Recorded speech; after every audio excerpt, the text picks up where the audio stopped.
Kilo side as a little guy, and then most of my life growing up over this way. And had a passion to be a filmmaker. Didn't really know any filmmakers growing up here. One of the most influential moments for me as being a filmmaker was there was a kid came along from the mainland. We were about 8 years old. This was back in the day when we didn't really have too many cinemas on the Kona side. We had one funky one up Malka. Sometimes it had lice, so not too many people went to that. But this kid told me the story of Star Wars, like the whole thing, you know. And I was right there with him. And then the Death Star blew up, and I was right there, you know. I was like, wow, I want to do that. Don't know anybody who does that, but I want to do that. So ultimately, there was one of the very first video production courses here on the island in the late 80s. And I took that course. Day one, I was stoked. I was like, yes, this is what I want to do. And transferred into the mainland and ended up going to a few different schools. But ultimately ended up at USC, where I graduated, and went there 3.5 years. Always had kind of an entrepreneurial thing in my blood. One of the ways I got through film school initially is we started up a mobile detailing company here on the island, and I was able to get a loan from Bank of Hawaii to buy some video and editing equipment. Long story short, I started bringing people from Hawaii over to LA to join me in our little startup film company over there. And we started in our dorm room closet, doing whatever we could, some really amazing projects like 13 karaoke videos for Taiwan. That was a stellar piece. Corporate security video stuff, you know, just whatever. If someone was paying us to be a filmmaker, we were stoked. But we did get into documentaries and adventure shows, and a lot in the Pacific. So I directed about 30-something islands: Melanesia, Polynesia, Micronesia. And the way we kind of beat the competition is we were cheaper than everybody, and I would sell the raw footage. I keep the rights to the raw footage and sell it afterwards. So I brought the first American crew to Pitcairn Island, where Mutiny on the Bounty took place. It's one of the most remote locations in the world. About 65 people live on that island. A week sail from Tahiti. No regular boat goes there. You have to hitch a ride with somebody. So we started getting into those kinds of things. Did Outback Australia twice. And so we would shoot during the summers, and then during the school year we would edit our pieces together and do side gigs, gripping, PAing, whatever we needed to do. And so by the time we grad, we had 8 full-time employees and moved into a little studio there in LA, and started getting into, it was a transition from analog to nonlinear editing. And as many of you guys know the Avid technologies. This was right in that shift. And we rolled the dice and invested in some Avid equipment earlier, and happened to score. We were all young guys who knew Mac, and so it kind of came natural to us.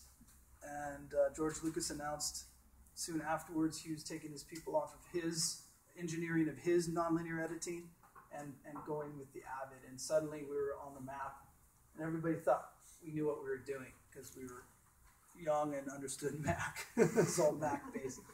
So that business started taking off, and essentially we started getting a lot going on. We looked pretty good.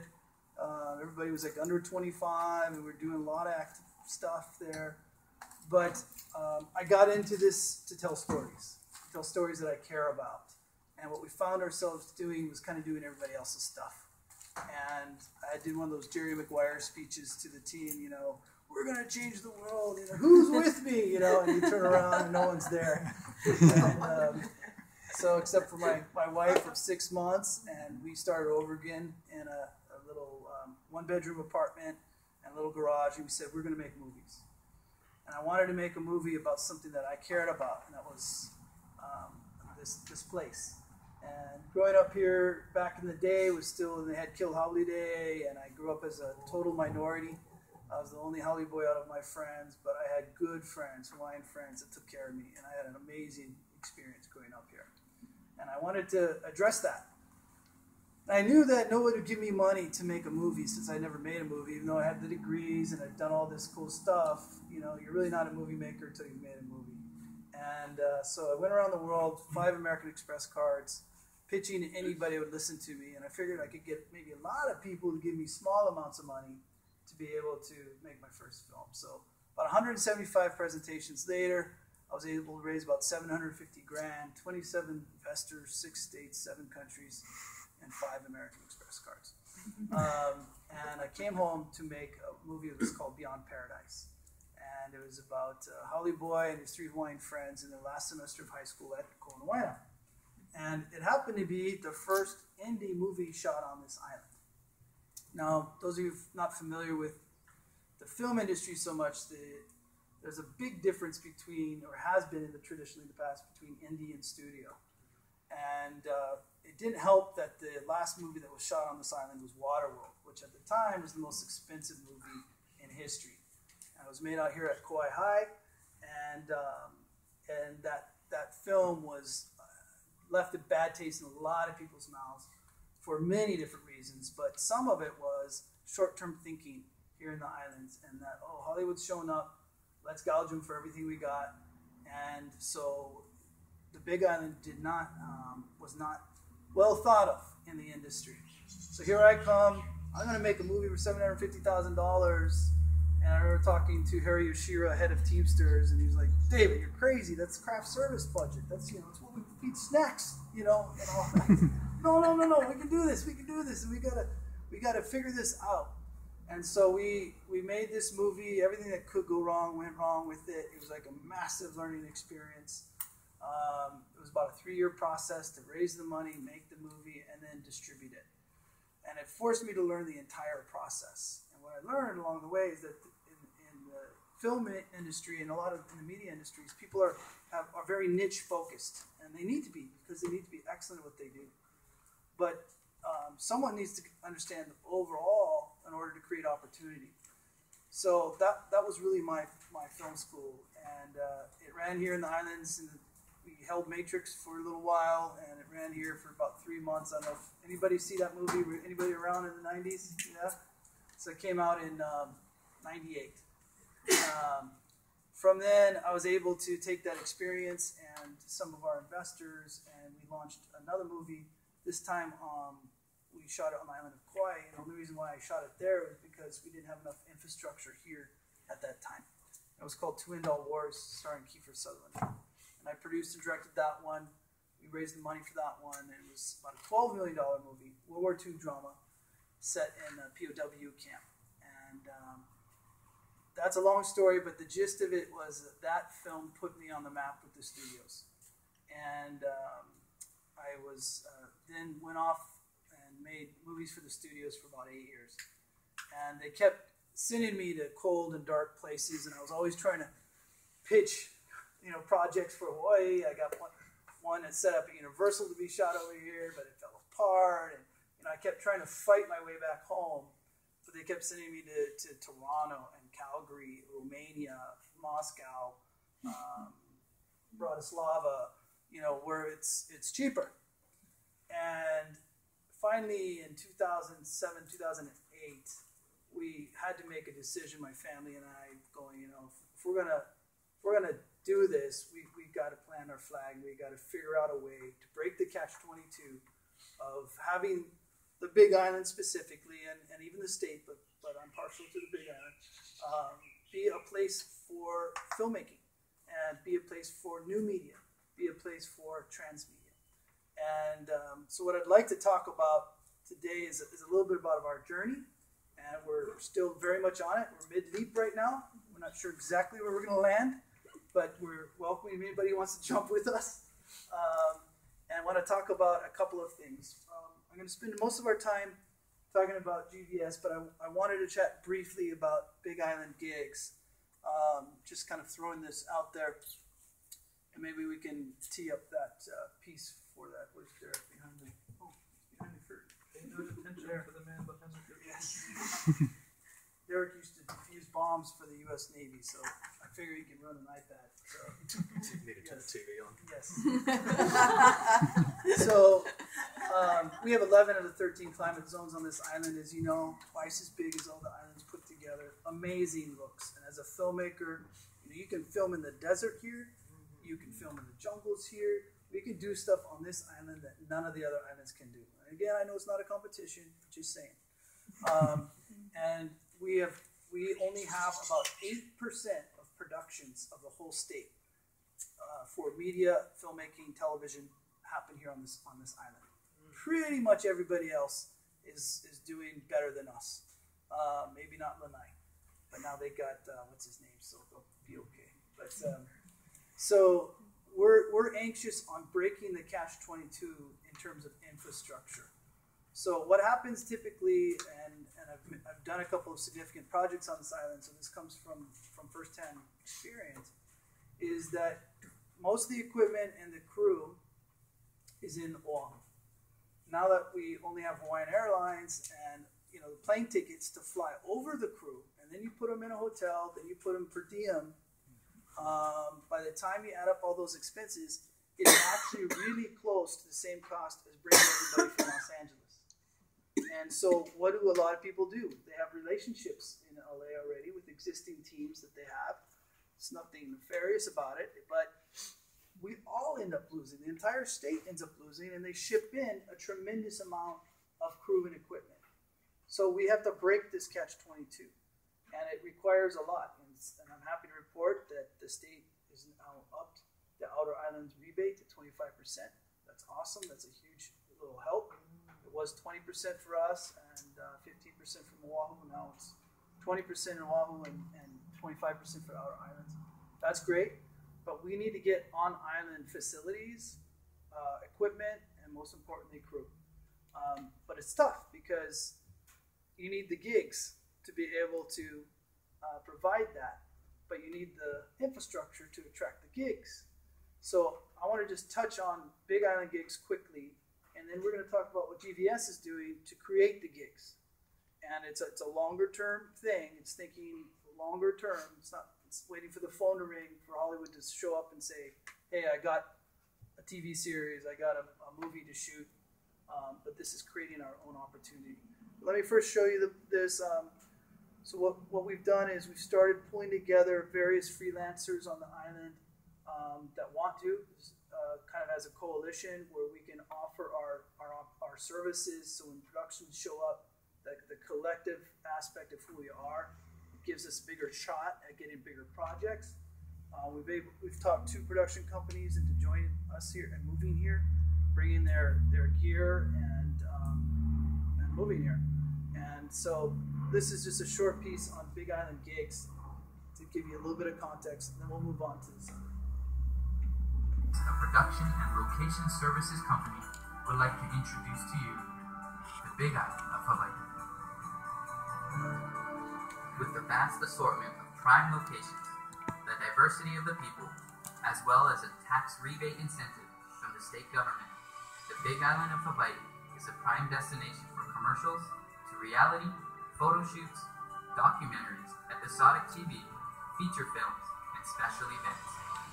The Big Island of Hawaii is home to all types of locations, from beaches and dramatic coastlines to arid deserts, tropical forests, and active volcanoes. 11 of the 13 climate zones can be found on the Big Island of Hawaii. The Big Island is as large as all the other Hawaiian islands combined, and roughly the same size as the state of Connecticut. The 13,000-foot peaks of Mauna Kea not only have snow, but accommodates the world's largest community of observatories. The Kohala coastline has some of the most consistent weather in the world all year round, making it a prime spot for tourism. The tourism legacy of the Kohala coastline was started by Lawrence S. Rockefeller in 1965, who had searched the planet for a perfect location for his dream hotel and resort. His efforts led the way in this once unknown stretch of coastline to now be home to some of the world's most exclusive communities. 15 miles from these communities lies the cowboy town of Waimea. Close by is one of the largest and oldest ranches in the U.S., Parker Ranch. Formerly 500,000 acres, Parker Ranch is home to a thriving horse and cattle community. The diversity of the Big Island is not only in the land itself, but also in the people themselves. Known as a melting pot, the Big Island is home to peoples of Asia, the Pacific Islands, South America, as well as Native Hawaiians and people of European descent. Big Island Gigs Helmers are longtime Hawaii residents and have been pioneering independent filmmaking on the island for the last 15 years. They serve on the advisory board with the Hawaii Film Office and are actively partnering with the local government, landowners, and vendors. Big Island Gigs is dedicated to treating you with professionalism and aloha. We provide crew, equipment, locations, and local knowledge for your production here on the Big Island of Hawaii. Whether it's a need for production assistance, background or extras, catering, or location scouting and management, we can help you harness the talent and diversity of this amazing island for your production.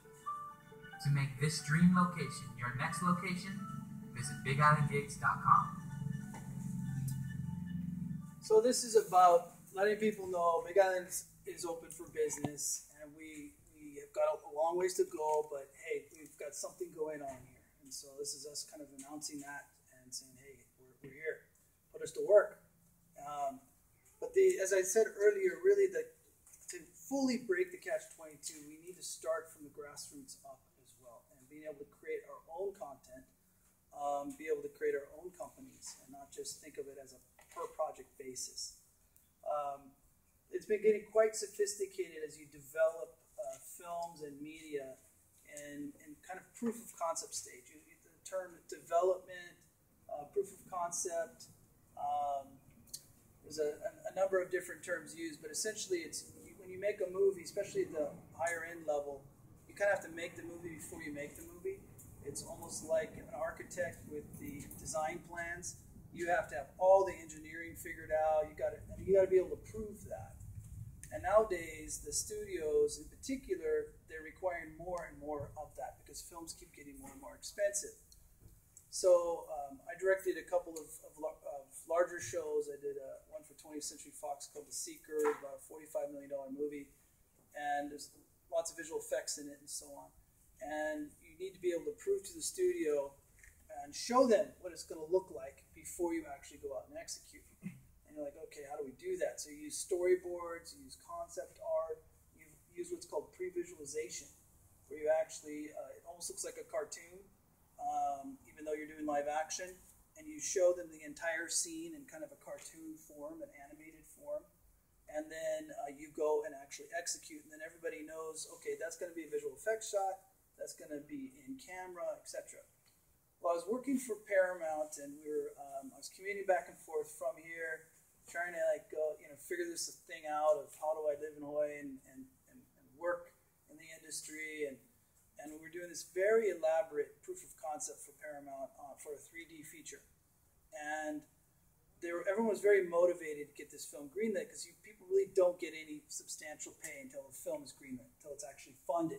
So when it's in this kind of murky, funky stage of development, everyone's kind of pitching in, hoping that it's going to come through.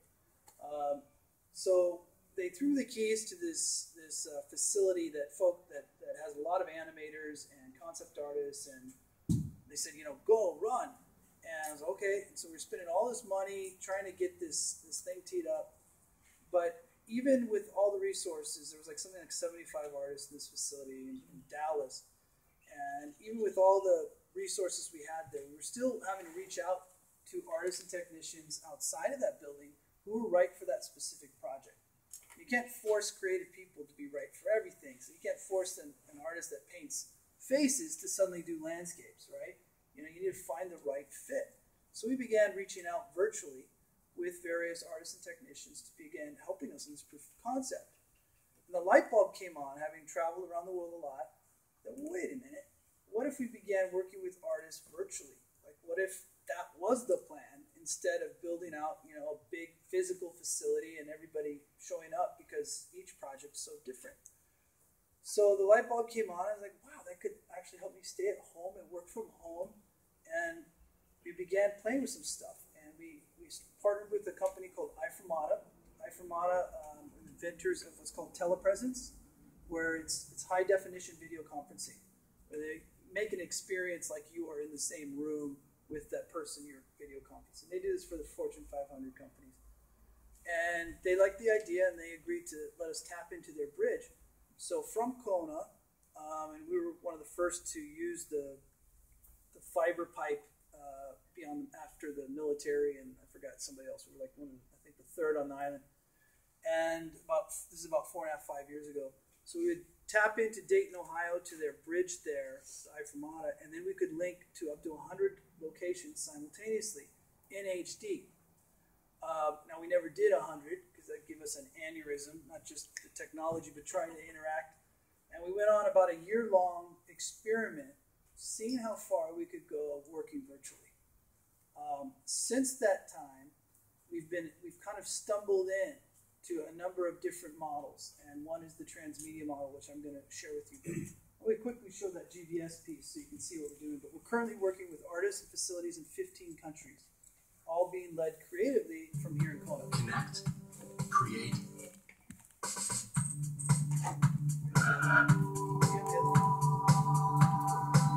Global Virtual Studio.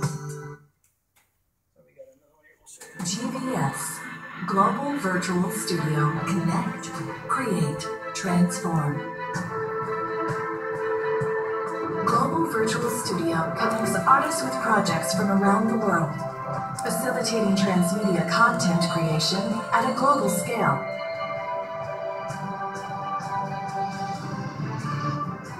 GVS creates one-of-a-kind, original transmedia products, story and character development,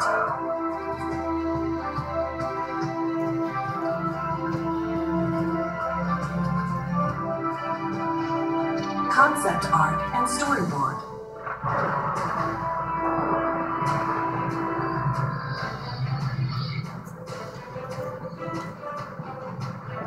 pre-visualization and animation,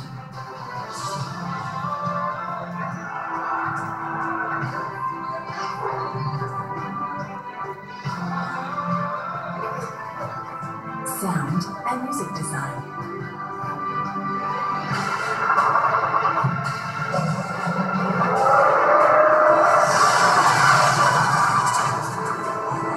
post-production and visual effects,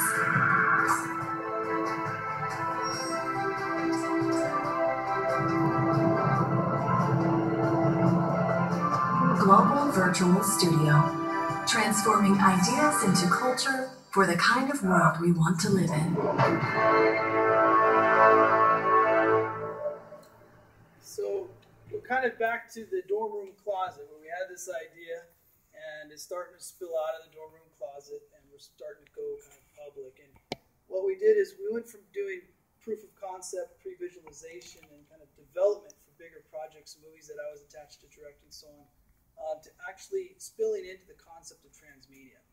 And we're going to talk about transmedia, and then we're going to talk about accelerators. So bear with us as we kind of unpack all this, because these two terminologies are to somewhat new.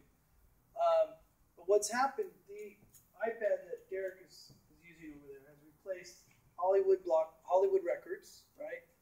Gone, out of business. Blockbuster, gone, out of business. Many video arcades, gone, out of business. Borders Bookstore, remember that when it was down here? Gone, out of business. And now the tablet has replaced all of that.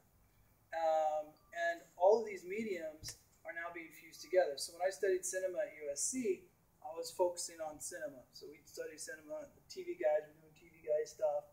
Music guys doing music guy stuff. The engineers were over there doing engineer stuff. Computer science guys, etc.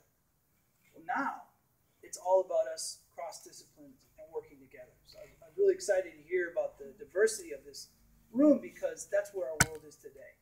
And transmedia is the concept of storytelling through multiple platforms. Not just replicating the same stories, not just taking a movie and then now moving it onto online, or taking the soundtrack and selling it again. But this is from the very beginning of the development process, creating a story that can cross platforms.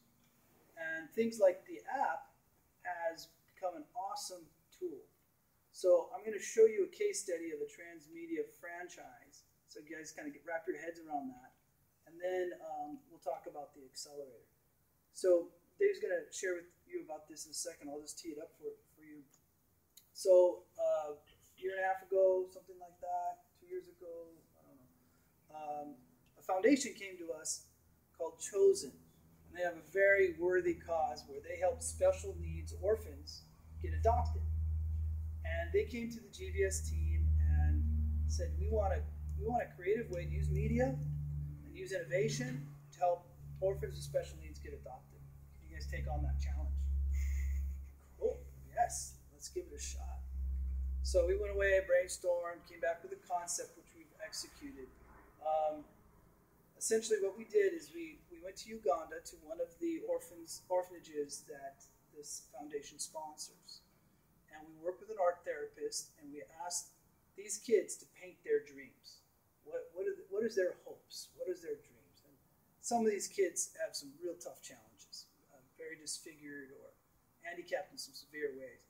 This one little boy named Walter painted a yellow school bus, and his dream was to be a school bus driver and drive around and pick up all of his friends. Now, Walter had a terrible thing happen to him. When he was 4 years old, his caregiver tried to kill him by pouring a gallon of acid on him and melted off the digits on one of his feet and hands and a good part of his face. But he's got these beautiful eyes and beautiful smile, and you can just see by looking at Walter, he's no victim. He's not trapped behind that experience. He is alive and he is creative. And so we were like, we want to get behind Walter. So what we did is we took Walter's flying bus and his buddy's artwork, all from this orphanage, and we went away and we created a children's story, an animated children's story called Walter's Flying Bus. And the story is about an abandoned bus that nobody wants, and if they can somehow get this bus to fly, there's forever families waiting for them at the end of the valley. So strangers help them, animals help them, and so on. But this wasn't just an animated story. This was also documentary series, but integrated in the animation. So as you touch on the kids, you go to cloud-based documentary that updates you on this child, and they're short documentaries.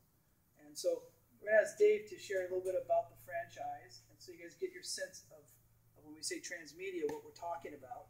But this is a blend of engineering, of creative storytelling, animation, all of that. So why don't you share a little bit? Yeah, why don't we start with the app promo.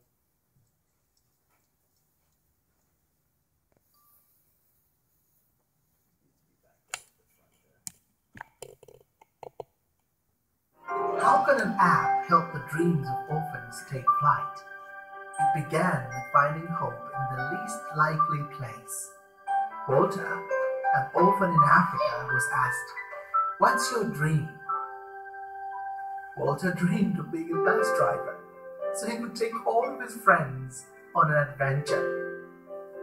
His art and his dream inspired his friends to share their dreams, and together they come to life in Walter's Flying Bus, an animated adventure app.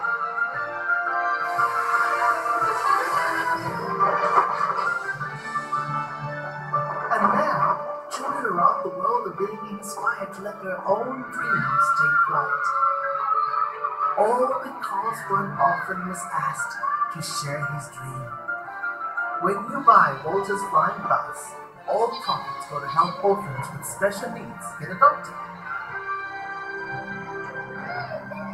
Every child wants a family. Together, let's make this dream possible for orphans with special needs around the world. Download Walter's Flying Bus and help dreams take flight. Yeah, so we had the privilege of telling the story of these 9 kids that live at an orphanage in Uganda. And that's just one aspect of this transmedia franchise of which David's talking about. And so through that process, we were able to work with people from all over the world. We worked with folks in the Philippines, app developers in Los Angeles, The music was done by a Grammy award-winning producer. The children themselves were from Uganda, and we worked with artists in Mexico. So it was kind of this collaboration where we created it right here. The idea was actually birthed at Jackie Ray's. David and the founder, Mike Gallagher, were there, and he just wanted to celebrate these kids' lives, kind of in the opposite of the fly in the eye approach, where you see a commercial and you feel guilty and you kind of want to look away. And Mike's like, no, I want to celebrate these kids because they're special, they're unique, and yeah, I don't know if you saw Walter, he's had a rough life, and so I don't want to focus on that. I want to focus on how amazing these kids are, and so it was this celebration of taking their art, bringing professionals alongside of it, and then we created the app, Walter's Flying Bus. We were able to get it to number 4 on iTunes, which we were really proud of. And then out of that, we began thinking, okay, how can we turn this into a transmedia product? And so another part of their heart as a foundation is they have a documentary series. And so they have something called the Forever Families, and what that is it's a canon of stories of people that have adopted. So the Gallaghers themselves, their story is about the 3 children that they adopted. Twins, one of them is HIV positive, one of them has cerebral palsy, and the third was spinal bifida.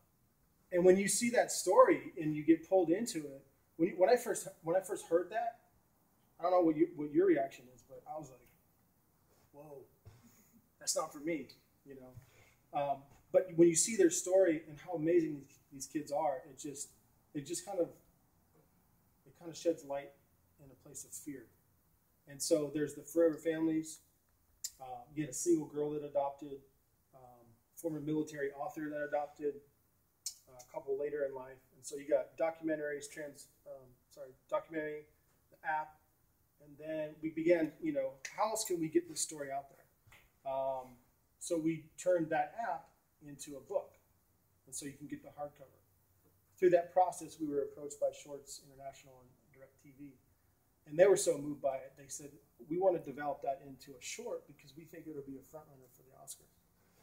Unfortunately, there was some stipulation there where we couldn't submit it because, I don't know, some bylaw or something where we couldn't get that done. But the fact that they wanted it was a real encouragement. And then out of that, we also began, we did some events here in town. Last November, we had a Run for the One. Did anyone do the Run for One or hear about it? My wife did. She came second for her age group. Anyway, it was an awesome event where all the proceeds, people came out, they ran the day before the Lava Man, and it was all meant to raise awareness, and we were able to plug Walter's Flying Bus, Chosen and Dearly Loved. And then we also had another thing called Walter's Flying Bus Kite Events, and it's just another way to tell the story, get the word out there, and then raise awareness. And so that's one of the transmedia companies that we've been able to incubate and launch.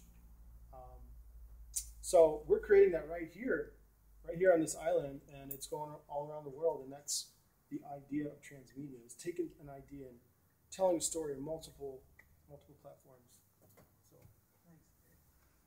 So that obviously is for a really good cause, and it's actually a for-profit production that the profits go to this cause. So the accelerator and everything we're about to shift into is all about commercial viability and stimulating the economy. But the principle applies, and I think besides a couple ways to quantify it is not only the rating number 4 in the iTunes store, but 3 of these kids have gotten adopted. Four of these kids have gotten adopted through the overall movement, not just the map, but through the overall dust that's been kicked up. And so we're stoked on that, and that all happened from here. So we impacted the lives of children in Uganda using technology and engineering and creativity. And that's the cool thing about where we're at right now in the areas of entertainment and media. It is a scary time where there's a lot of shaking going on in the entertainment industry. The overhead is so huge these days that I recently met a few weeks ago with the former head of Disney, and he said, every movie that we do, we were 40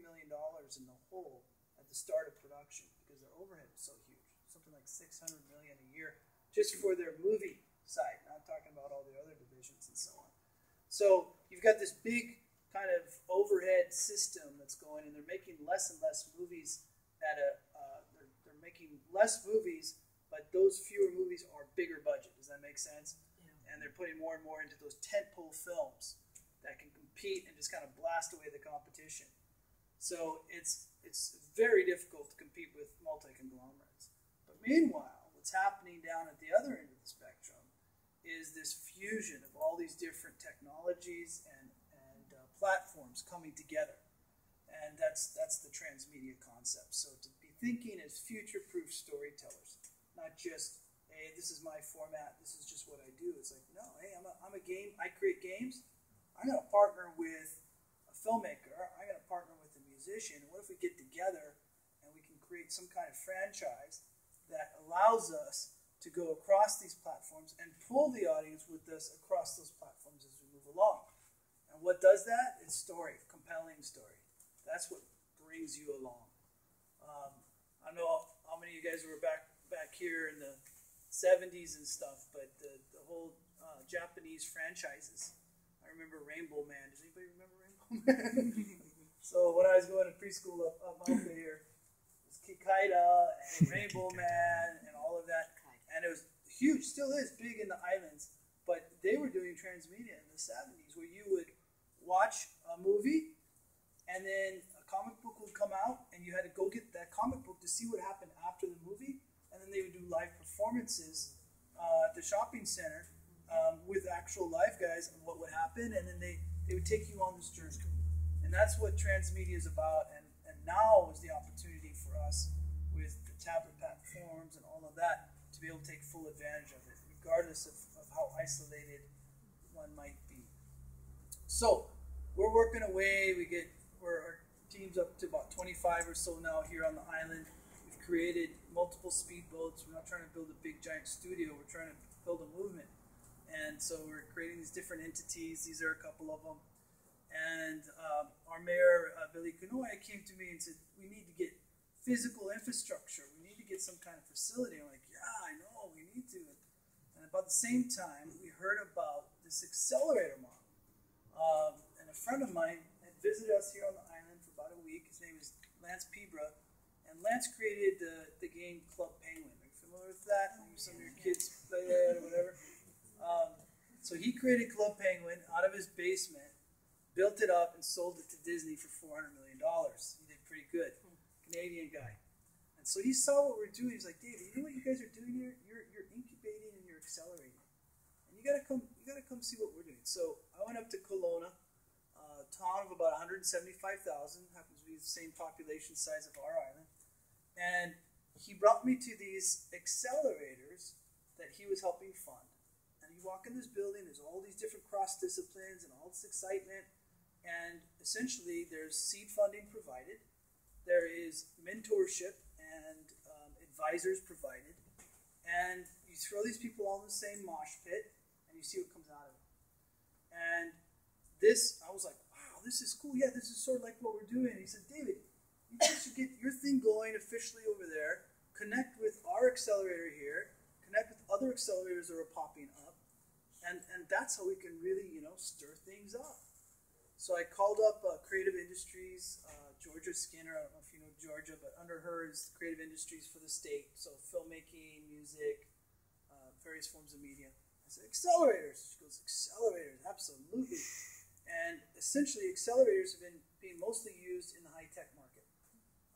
Reddit came out of accelerator. Dropbox came out of an accelerator. I think Volt, the charging station thing. There's been a lot of cool stuff coming out of accelerators. And essentially, accelerators is really the new business school. So you want to go to Harvard and get an MBA from Harvard, you go there, you pay $100,000 a year, you sit in the chair, and they teach you. Now, technology and trends are changing so fast, by the time they write the curriculum, it's out of date already, right? So we need to have different kinds of models. So instead of you paying the school to learn from them, and then you go out and work your way up the corporate world and eventually start your own company, what about flipping that model and getting into an accelerator program where people actually invest in your company and invest in you, and bring advisors, bring a synergistic environment of cohorts together, and seeing what comes out of that. And this model has been working. Now, we're one of the earlier guys to apply that model to the creative industries, to content creation. And we thought we were a little bit crazy at first. And we're like, let's give it a shot. Got nothing to lose here. But then about 2-3 months ago, Disney just launched their first accelerator, and Warner Brothers as well. So we're like, we're not too crazy. So essentially what we did is we took the need of the infrastructure and the physical facility stuff that the county came to us with, and then we went to the state with their accelerator program, and then I went out to the private community of people that have invested in me and my films and other media that I've done, and we pulled it all together in a public-private opportunity called the Accelerator. And I'd like to invite Nikki, who's one of our directors of this program, to share about it and talk about how it works, because we are open for business right now for applications, and going over to Wahoo tomorrow for the second time. It's a statewide thing. It's not just Big Island thing, but the actual physical facility is just a couple miles from here. It's right below Costco. And we've taken over a warehouse. We're in the middle of renovating that. It's called Honua Studios, and that's where the actual clubhouse is going to be for these new and innovative ideas related to transmedia. So, are you guys getting the transmedia part? Does that make sense? Okay, cool. So now we're going to unpack what an accelerator is and how this one works. So, Nikki. We're going to see a quick video first that kind of gives an overview. Funding. Transmedia is creative. GVS, in partnership with HSDC's Hawaii Growth Initiative and the County of Hawaii, presents GVS Transmedia Accelerator. An accelerator is a program designed to help startups that are commercially viable grow their businesses through mentor training and seed funding. Transmedia is creative content that is distributed through multiple media platforms. If you are an entrepreneur in the creative industries and you need your company to be accelerated, check us out. Fostering creativity from the islands for the world. To learn more about the accelerator, please visit www.globalvirtualstudio.com.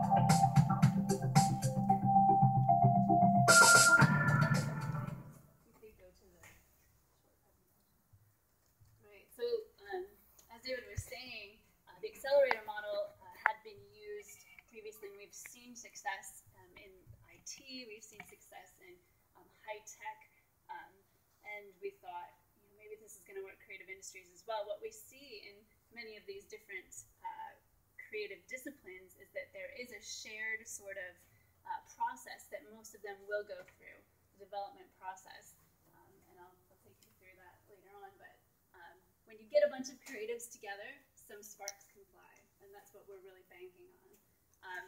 And the difference here, again, between incubator and accelerator. Incubator is those things that are just starting to germinate, those early ideas, those early story ideas, and we've been doing that with other hats on and other projects that we've been doing. But what we really are excited about is taking those projects, those startups that have already been working hard, they've already been developing their materials, they have a solid story, and they just really need that extra push to get over the edge and to really start seeing some success. So, you can go ahead and go to the next slide. This is David, which he shared his story, so keep going. These are a few of the initiatives that us with Global Virtual Studio, wearing different hats, have already been able to accelerate. We didn't realize that's what we were doing, but we were accelerating. So Global Virtual Studio, Lukaki Studios, is a studio facility that is in development and already been started construction on the University of the Nations Kona campus. Big Island Gigs we've shared about. Innovision Studio is more kind of runs along the grassroots news TV. It's like citizen journalism, documentary type things. I'll go on to the next one. Great, and like the video mentioned, this is a partnership between the state of Hawaii, the county of Hawaii, and Global Virtual Studio. Next. Great, and there's already a lot of creativity in the state of Hawaii, and what we're looking to do is really draw that out and do our best to give everyone a leg up and that tip over the edge, like I mentioned. So these are some of the organizations that we already are aware of, and we're currently doing a recruitment tour all over the state, trying to pull out as many creative entrepreneurs as we can find. Next one, please. Great. So our kind of marching orders, or like the mantra in our heads, is synergy, know-how, and discipline. So the synergy, like I said, when you put creatives together, amazing things can happen. And so we see that as a key ingredient for our accelerator program. The know-how is another very, very important element. The know-how, this accelerator will bring together not only David and his team, who already has experience of accelerating initiatives, but also an entire group of mentors and consultants from the industry who have very unique specialties in specific categories, whether it's from marketing and distribution to specifically app development and everything in between, as well as creative, legal for creative, everything that an entrepreneur will need in their development process. And we want to connect those entrepreneurs with that know-how. The discipline, even creatives need discipline to come out with their products in this case. So we, with Global Virtual Studio, have a little bit of a secret sauce. We have our Transmedia project pipeline, which we have discovered works over the many projects that we have been developing. And so we are very eager to be able to apply that method to other projects. Next one. And as David shared, really looking at the accelerators as a new business school. Let someone else invest the money into your company, get the latest and the in-the-moment understanding of what's happening in the industry.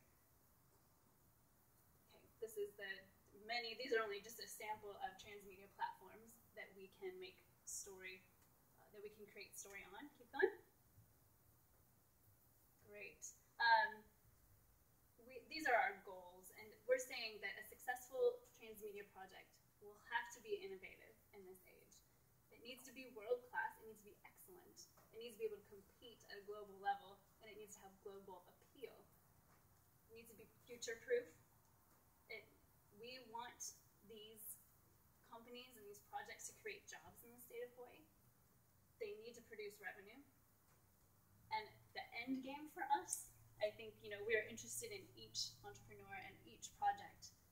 But in the bigger picture and in the long term, we would really like to see a vibrant creative sector and creative industry in the state of Hawaii.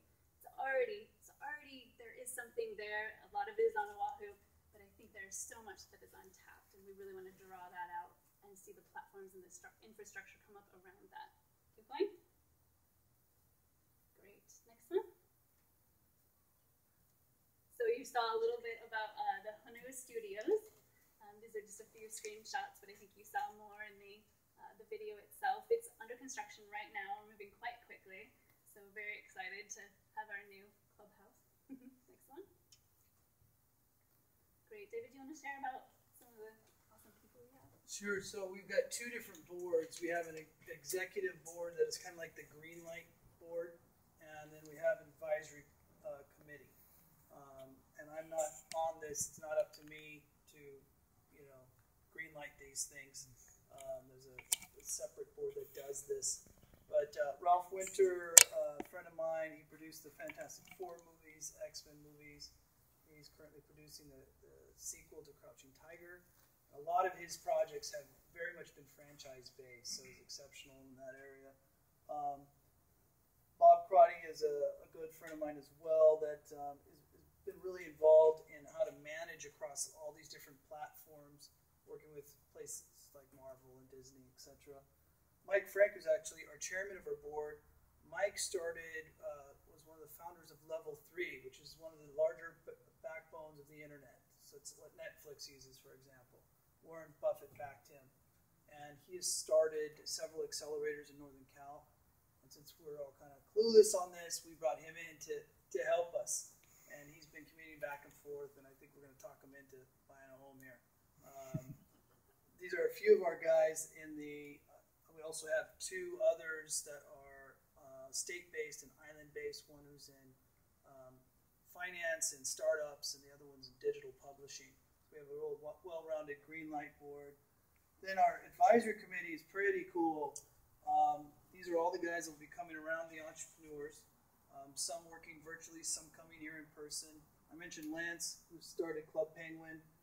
Grant Curtis is my producing partner on a number of projects. Grant produced the Spider-Man trilogy, was recently Oz, the Great and Powerful. John Fusco wrote Young Guns, Hidalgo, Forbidden Kingdom, the Crouching Tiger sequel that Ralph is producing. He's done that. He's show running right now, Marco Polo, the miniseries for Netflix. Great guy. He loves this place. He came and spent the summer with us here. Just jumping around. James Snook has been out here twice. He's former head of innovation for Starbucks for the last 20 years. So all things not coffee was under him up until last year, and now he's consulting with them but going on his own. You may not know this, but Starbucks is the biggest retailer of music in the world, of actual physical music. He was in charge of all their apps, digital safety, all of that, and his whole niche is taking the consumer from digital to actual retail. So getting something actually sent to you that you will actually physically hold. And Scott and Rebecca Allen, I mentioned them. They helped us not only did they help us jump GVS, but they're on board here. They're the ones that started iFormata that I mentioned earlier, the telepresence. Camille Wallace, she's with Discovery Channel right now as an executive producer. And Camille told me recently, she said, you know, you're familiar with Discovery Channel and their whole empire, but they have this whole emphasis right now on Alaska, right? You see all of these documentary shows and reality shows. They said, we're about played out with Alaska. We're looking for another place. I said, I know where. And so we're trying to show her that we've got concepts and ideas and vision to be able to do stuff here in our island. So that's just a little smidget of the people that we're working with. But these guys are exceptional what they're doing, and we've been so pleasantly surprised on how inviting this whole model has been. We really haven't gotten turned down too many times. We've been pitching all kinds of people. We just pitched Time Warner. Hey, can you help us out by increasing bandwidth? You know, we're going to create your future clients. We've pitched Sony and Intel, and we're in the middle of negotiating with them, trying to get some of the latest technology, latest softwares, and have our entrepreneurs break them in. And as people are looking that there's major shifts happening right now in education and innovation and technology, so they don't want to miss out. So you can share the mechanics of how this works. Great. So the model, the Transmedia project pipeline that I was mentioning previously, these are the high-level elements of this. Everybody has got to get their intellectual property cleared, whether you've created it yourself and it's original from you, or if you are licensing the material from someone else. That is an essential part that should happen at the very beginning of your process. So many times we've seen creatives put this off until after they've written the script or after they've even begun raising financing or something, and this is a no-no. So we'd love to be able to coach and guide and help our entrepreneurs do that straight away. Next, it's the transmedia story content development, and I should probably say refinement, because we're already starting with a script that's registered with the WGA, and then we are going to be refining it. We're going to bring in story doctors. We're going to do peer workshopping, and bring in our mentors to give feedback on these scripts. And this is very unique, and this is worth more than money can buy you. If you have in a room mentors from the business who are seeing scripts come into them every day, and they can say, you know, actually, this is what is appealing. This is what's relatable. This isn't working because this, and it's just immediate. People can wait months and months and years for that kind of feedback. So that is really invaluable. Next, we're going to be doing the critical assumptions. What that means is we're taking that product and we are breaking it down to see how is that actually going to be accomplished. how much money is it going to take to actually execute this? What's the schedule look like for how we're going to plan the production? Literally, what is the scope? What is this going to take to really produce? Some of these things are happening in tandem, so it's not like a clear 1, 2, 3. But for the sake of simplicity, I'm just saying in order. We're also in this process doing business marketing and distribution research and plans. Again, something that creatives sometimes do after the fact. And as we've just said, in this environment,